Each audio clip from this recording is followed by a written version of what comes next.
Hello, this is Throwback Thursday on the GameGuardians Genesis, and we are doing Call of Duty 2 Big Red 1. Back when I first ever played this game, I originally owned it on the PlayStation 2, and, you know, it's different than, because I'd previously mostly only played, like, Medal of Honor games. I did have a Call of Duty Finest Hour before that, but this one was just different in, a lot of ways from, Finest Hour, because, I don't know, just its art style was one of the major things between the two, and also, as fact number one is going to say, it really only followed the First Army of, well, the U.S. First Army, which was different than practically every other Call of Duty, because what Call of Duty doesn't jump around to a different team or different side of a war or whatever.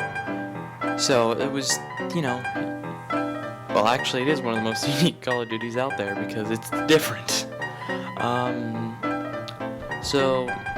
Let's just hurry up into these facts. Like I said, number one, it doesn't jump around to other armies or teams or whatever. Fact number two, the game features voice actors from the HBO miniseries Band of Brothers, which is a really, really good show. I really like Band of Brothers. Fact number three, Call of Duty 2 Big Red 1 was the first Call of Duty developed by Treyarch, which is interesting because Treyarch, you know, they're doing a lot of the newer ones, you know, in their 3-team cycle with Sledgehammer and Infinity Ward. But the fact that they've been developing games this long I found that actually a little surprising. I knew they were around for a while, but forgot that they worked it all the way back here. Fact number 4, the game was released on Xbox, PlayStation 2, and GameCube in North America and Europe, though in Japan it was only released on the PlayStation 2. I'm really not 100% sure why on that one, but I think the next Call of Duty had already come out by the time it was released in Japan. So, because I remember Japan had a really delayed release of Call of Duty 2 Big Red 1. And fact number 5, the game released... Fact number 5, the game received an average score of 78 of 100 across all platforms, which is really unique for games, because usually there's kind of a bounce around in the scores, but they all generally scored about a 78, because normally, like, you'll have, like, an Xbox and a PS2 release that will be higher than the GameCube, or, like, a GameCube higher than the PlayStation 2 and Xbox. I don't get why people do that. It should be the same game. But, going on more, whenever I was playing this game, like I said the first time, it was just unique because in Finest Hour, you got to drive T-34s through a Battle of Stalingrad and attack a German airfield there. But Call of Duty went beyond just like you got to drive a M5 Stuart in the campaign at the Battle of like Casterton Pass. I think it was still Casterton Pass.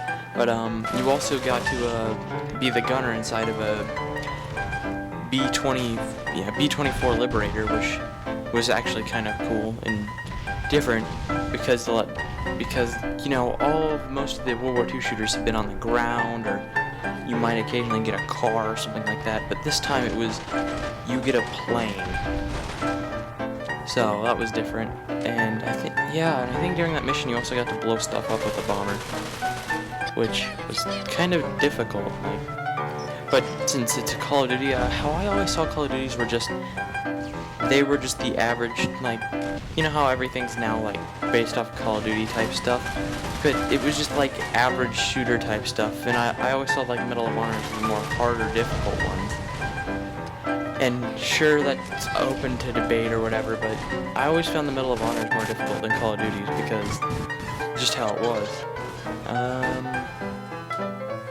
But however, I like how it stayed with the Big Red 1 in this one because it really just fit the story more compared to all the other ones where it's like, oh look, we're charging, guess what? Now we're swapping to another side, or like soldiers or whatever, and like, you won't figure out what happened until like 6 missions later, and then it'll be something pathetic.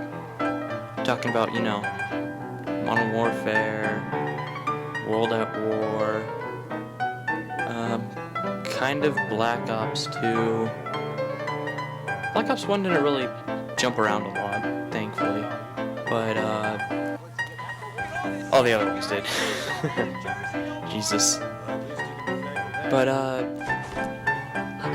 the one also interesting thing about this was, how it started in Africa, and the wide range of weapons that they had is, because you can actually pick up French weapons in this that you, take from the Vichy French soldiers in, Africa at the beginning, which was different because all the other Call of Duties, well, most of the other World War II shooters in general, was pretty much you either had a Thompson, an M1 Garand, or an MP40, or a Car 98. Those are pretty much the only weapons you carried around with you.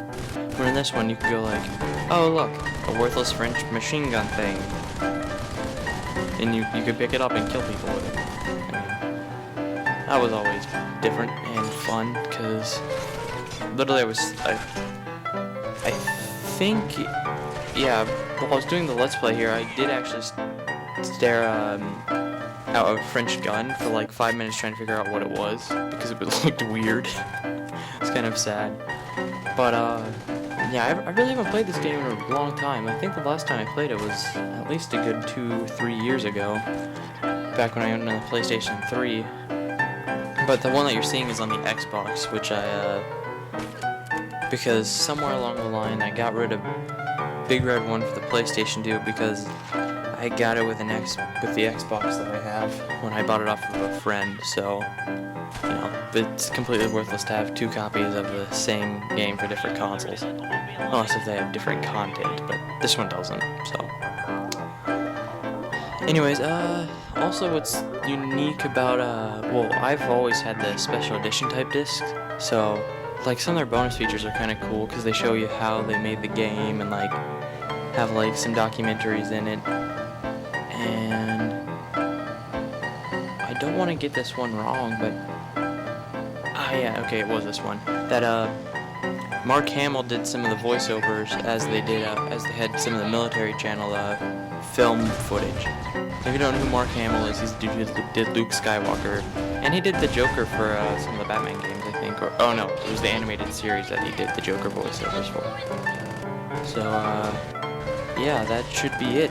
Thanks for watching this Throwback Thursday on the GameGuardians Genesis.